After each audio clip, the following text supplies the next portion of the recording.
Where do I begin? From devotion to abandonment, grounding, and noting motivations.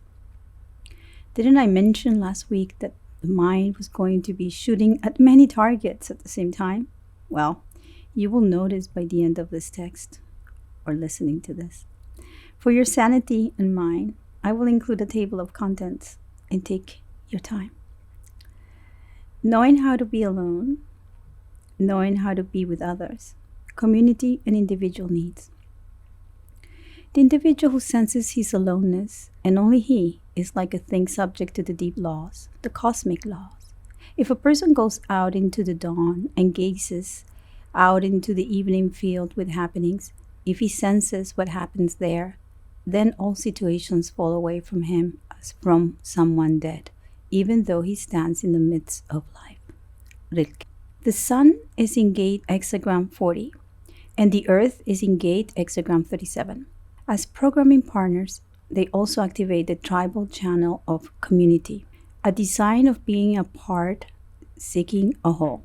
Also, part of the cross of planning that is coming to an end in 2027, you can actually follow the link because I speak about it before, where bargains are maintained because of loyalties that with time can lead to corruption. In favors, we owe to others what might have belonged to the free. I would like to be your friend and build community, but not at the expense of my authenticity and the alignment with my freedom. Running away from the herd mentality, I position myself and organize for liberation, having Uranus, the planet of freedom, in my design on Gate 40, line 4, and personality, Gate 40, line 1, that is retrograde. Both archetypes yearn for the possibility of liberation. Even if one has to stand alone outside of the community, taking a break so I can feel my energy instead of depleting it via force. I am offering the potential for determination. One thing is clear, a resolute no that is firm and unbreakable to establish healthy boundaries and which protects both the individual and communal space. Its ecology is rooted in the principle of finding the perfect balance between emotional attachments and the determined commitment to be part of a resonant comunitas. What is at stake if the family, the neighborhood, the clan, or the city looks the other way, as toxic elements slowly impregnate the waters, the air, and the other elements needed for survival? I will not save you, but I will set up the example as an action of setting free. Communities that care for healthy connections and know how to create a balance between individuals and collective needs will thrive. At this point in my life, I belong to a few, and I'm grateful for that. The lost art of doing nothing. The 40th gift of resolve is about becoming adept at giving to yourself. When you activate the 40th gene key at a higher frequency, exhaustion becomes a thing of the past.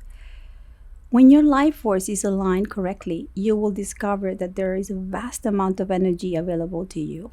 The same forces that drive the shadow also drive the gift, but the result is completely different.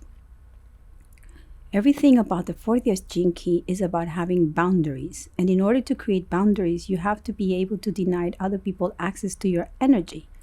You have to be able to say no. The correct use of this kind of isolation ensures that neither your energy nor your resources are ever going to be depleted. The energy that goes into isolation can be a wonderful ally in life if it's used correctly. It is this ability to set personal boundaries around your energy and your time that gives rise to the gift of resolve. The 40th gift is a genetic balance to its programming partner, the 37th gift of equality. Whereas the nature of the 37th gift is to endlessly offer support and succor to others, the 40th gift balances this through ensuring that you will also always have enough time, enough space, and enjoyment for yourself. Every human being has to eventually learn from this gift. It brings balance to our lives by reminding us of the true power of our aloneness. In the future, family will no longer be an isolated tribal phenomenon, but a collective breath pattern that unites all human beings. This is the future that is coming. It is the same vision that decries hell as the natural state of humanity. It is what he referred to as the kingdom of heaven. Richard Rudd, Gene Keys, Unlocking the Higher Purpose Hidden in Your DNA. B, Part 2. Old skills, new skills, and the land of the unknown. The new moon's intentions in Virgo were set. They align with the discernment and perhaps new habits and rituals. Their sacredness relies on the attention given that leads to a state of presence. What new habits have you started recently, and do you have clarity on the short, middle, and long-term intentions? The dedication to sacredness in the day-to-day, my higher self spoke to me and said, "Do trust, my dear. All you need is in your body." When greed and ignorance override opportunities. We have felt since last November, end of April, and mid-May how the eclipses continue to shake the foundation of the way we relate to life, to our resources, and the possibility of scarcity, and the clear opportunities for growth, both materially and in spirit. A few more months before another set of eclipses will occur, October 25th and November 8th, 2022. As a reminder, the current axis of the North Node in Taurus and South Node in Scorpio, squaring Saturn, point to the grounding ourselves as our individual currency resource in innovative ways and letting go of attachments that are detrimental for our current landscape to evolve. Note, you can also follow the link because I speak in depth in a previous article. Before then, as I anticipated myself to be mindful and prepared, we will experience a few lunations of surrendering old views, closures, and forgiveness, observing and creating a balance between instincts and needs, and upgrading our relationship with situations, people, and things. The last eclipses on the same inverted axis back in 2013 set the ground and the pace for the equanimity and courage to confront a lot of stagnation. My life was about to change very much then, and I didn't know it. I understand time cycles now, and I know intuitively that this 2022 is fundamental for setting up good base for what will come in the next few years. Walking slowly and paying attention both to the ground and the horizon. Venus in Leo, opposing Saturn and in conjunct Neptune in Pisces, has the opportunity for these tense aspects to be a wonderful choice. To dissolve and confront diverse points of view as you self-validate, activating the needs and values you focus on during her retrograde period in Capricorn at the end of 2021, beginning of 2022. And it will trine Pluto this weekend. The support is here. Show them off. Go, go, go, before it enters Virgo and asks of you to be more humble and ready to serve others. What were those needs? Do you remember? Look at your journals. The current square with the nodal axis and Uranus in fixed signs makes it feel very painful, as change only happens if it must, like when something breaks or it is suddenly gone. Holding on to the familiar may cause even more damage, as a lot of tissue can tear in the natural and organic ways to evolve. Either one embraces or resists it. There's always a choice. Part 3. Past lives echoes, a revision, and a sudden urge to eject from the comfort zone. And there was the aftermath, when I pulled the plug and suddenly ended 18 years of marriage on December 2014. It appeared to have happened out of the blue, but it was a slower deconditioning that led to a much-needed release. I found many pieces of material scattered in my studio after a period of multiple travels and exhibitions. They were part of the process of different artworks. I started to paint and compose different collages thereafter. I gave myself the freedom to experiment with what I felt were the leftovers of myself, or the pieces that had been separated when I was trying so much to relate. Unbeknownst to me, I was starting a healing process towards individuation and emotional sovereignty that happened and flourished along with my work. I started to see more color and bolder, unrestricted gestures that then transform into what you see today in all my creations. Sudden, bold, abstract shapes and colors combinations will be defining my works as I approach new materiality, new combinations, experiencing and experimenting with the possibility of finding out who I was when alone. After all, I had spent all my life as a codependent being. You can read fierce in this writing. Yes, I am fierce to maintain my freedom. As I learned nearing my midlife, that leaving a toxic place or relationship was a pure sign of preservation, despite the guilt and shame I was receiving. I hadn't had any boundaries. It took a while to find the wisdom in these words, which are ascribed to the Buddha. If you buy a gift for someone and that person does not take it, to whom does the gift belong? I learned that when others say something about me or to me, I make a distinction between deep listening and owning their feelings. So, any emotions that are projected onto me as a possible expectations, I disengage with and return them to the sender. A similar process is happening in the collective. Something has ended, a way of life, and it is imperative that as individuals, we pick up the little pieces and move forward with what will acquire a different meaning with time. As everything shifts, finding gravity and grounding practice is quite nourishing. D, Part 4. Combustion, Cazimi, and the title of this space. The title of this column is I Am Optimist. It does not have a typo. It is intended to make you pause and look twice.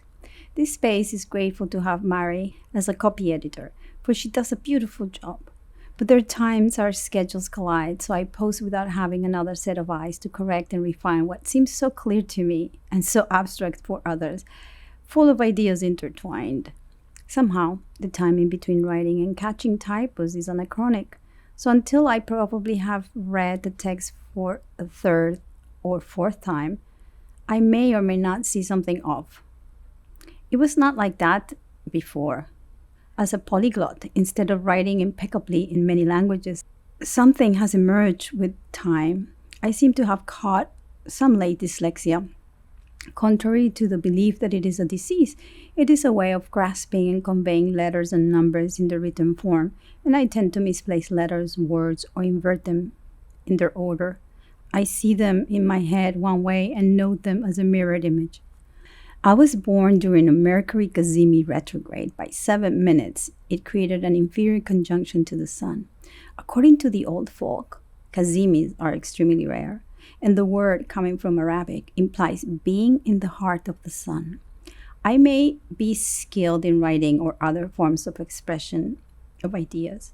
The retrograde means that I am here to establish new channels of awareness that allow for new perspectives and relevant information to emerge. Let's see. By progression, my Mercury is already direct, and it will become an evening star in a couple of years when it will conjunct and pass the sun. An event to celebrate with perhaps the launching of a new bounded set of writings? Who knows, right? In my natal chart, the planet of seeking truth and knowledge, Jupiter, is ending a full cycle, and it is combusting, overshadowed by the sun, at less than 3 degrees, also in Taurus. Jupiter is all about expansion and optimism. I can be very radical about my beliefs when challenged by others. With age, I am slowly surrendering to wisdom by not attempting to prove that my way is the only way all the time. But is there any other way, really? Joke emoji here. Last part. From devotion to abandonment, grounding and noting motivations. One should never give up oneself to serve others. This old way of sacrifice had religion blinding, telling us what to do. Rauruhu. The good stuff. I will make a list of the good stuff, all the possible resources I was born with, the new ones I have learned from, and the potential I have to learn and practice a few others. What are your biggest resources, do you know? The Neptunian quality of trust confronts the fear of being dissolved into the ether. Matter really matters, and definitions and structures keep environment sound. For there is also trust and the organic return to the source once the journey has fulfilled certain parameters. Yes, we're spirit incarnated, and our flesh is the vessel for the spirit to evolve. During these times, every conversation, every transmission is an activation as we're all looking to get grounded while the ground is still shaking below our feet. The aura guards my vessel, and the strategy of how to operate ensures the health of the physical being. Sovereignty means emotional maturity, since one cannot blame the other for what I am doing in a state of awareness. I'm taking a deep dive into human design again, filling the gaps that I had missed since I started my experiment 5 years ago. Human design is not just about learning the keywords and definitions by heart. It is about observing my uniqueness and making sure I understand how to operate the mechanics of my vessel. There is a lot of deconditioning that happens when surrendering and accepting the things as they are. The root of it all: survival, motivation, and stress. Adrenaline, release, panic, resources, repeating cycles, different views. What is my currency? Where is my leadership? How can I be of service to you without compromising my self-reliance? Indeed, a final rush of adrenaline rises as survival becomes the scope. It is the process afterwards that I slowly start piecing it all together. Thriving and creativity can only occur when the state of survival is transformed into an open field of infinite possibilities. The power and the drawback of technology and social media. To be honest, I'm aware that technology has served me well thus far, but some caution. I have also become aware of my codependency issues while posting, waiting, counting likes, and observing overall engagement, especially mine. The great thing is that in the last 6 years, I have invested a great deal of time and resources to investigate, find, and engage in learning new practices, all very useful to me today. I have found uber talented teachers, group practices, and amazing beings that I call my fractal family. The risk is in the time I sometimes commit to, as my mind loves rabbit holes, and in those journeys, I also get sucked into the black holes of self-pity. No one sees me. Hopelessness. How can I make an impact since no one sees me? And the worst, comparing my uniqueness to someone else's feed. I compare myself not to them, but to their feed that probably has been curated and edited to look marvelous. How to navigate and make use of technology with support and no restrictions? How to bring full awareness to my body without getting lost in my mind, as the virtuality of the experience attracts and distracts every single cell of my body? Recalibration. Human design is the science of differentiation, a synthesis of various ancestral paradigms. It is through getting reacquainted with my vessel that I can start living my unique design and stop the homogenization process. It is still so present as the herd mentality rides the wave of every social media outlet. Starting at the base with the energy that drives and motivates. There's an urge now. The urgency is stated by the times we're living in. Have I learned enough to support myself and others? Do I still have time to commit to more practices as the universe throws us more curveballs? The answer is only within and starts with, how do I relate to my root center? How do I not become a victim of stress? How do I get motivated and committed? How do I use my energy center for the individual benefit and thus for all mankind? Gate-Hexagram 39. What emotional state am I provoking in me and others to reach an abundance of spirit? Gate or hexagram 54. Is there any energy that fuels the body and drives this motivation to move, to be ambitious? Gate, hexagram 38. It is offering tenacity to find purpose and thus knows how to survive. Gate, hexagram 58. The drive in finding the joy of living, improving all imperfections. Gate, hexagram 60. The drive to know the power of limits and how they can generate mutation. Gate and hexagram 52. The fuel to restrain, stay still, and observe patterns. Gate and hexagram 41. Pruning and the fuel needed to initiate new experiences. Gate, hexagram 53. The drive and the readiness to begin something new. The pressure of the initiating energy to generate a new cycle without the certainty of where this will go. Gate and hexagram 19. Sensitive to the needs of the community, the potential to drive revolutions when those needs are no longer met. Sensitivity. The root center is the pressure to get rid of stress. All ancestral and early life unprocessed trauma can be found here. Most of the gates are in Capricorn, 58, 38, 54, 60. In Cancer, 52, 39, 53, and in Aquarius, 41, 19. It pertains to how we relate to the embodiment. Feeling at home in your body, on the planet, and in your life is related to the root center. When one is to condition, that feeling of being at peace, grounded, in the right place, and at the right time can be non existent. As the stress rushes all the time, having the sympathetic nervous system running the show, the root center has no awareness. It is pure drive or instinct. Check your adrenaline levels and tend to your drive, for they are your fuel, your essence, or your gene. Along with the chi, breath, vital force, and shen, the spirit, composing the three treasures, sambao. Observe the following and take note. Are you always on the go or always barely able to move? Depressed? If your body is in a state of flight, fight, or fawn, it will be impossible to find creativity and opportunities to grow. One cannot reflect in streaming water. Only those who know internal peace can give it to the others. Lao Tzu. According to traditional Chinese theory, Jing or essence can be summarized in two parts: the yin being congenital and prenatal, and the yang being postnatal and acquired. Prenatal Jing is acquired at birth from the parents, the father's sperm and the mother's ovum. This is a similar concept of the DNA. Postnatal Jing is acquired after birth through food, water, oxygen, as well as environmental and social conditions, very much like the concept of epigenetics.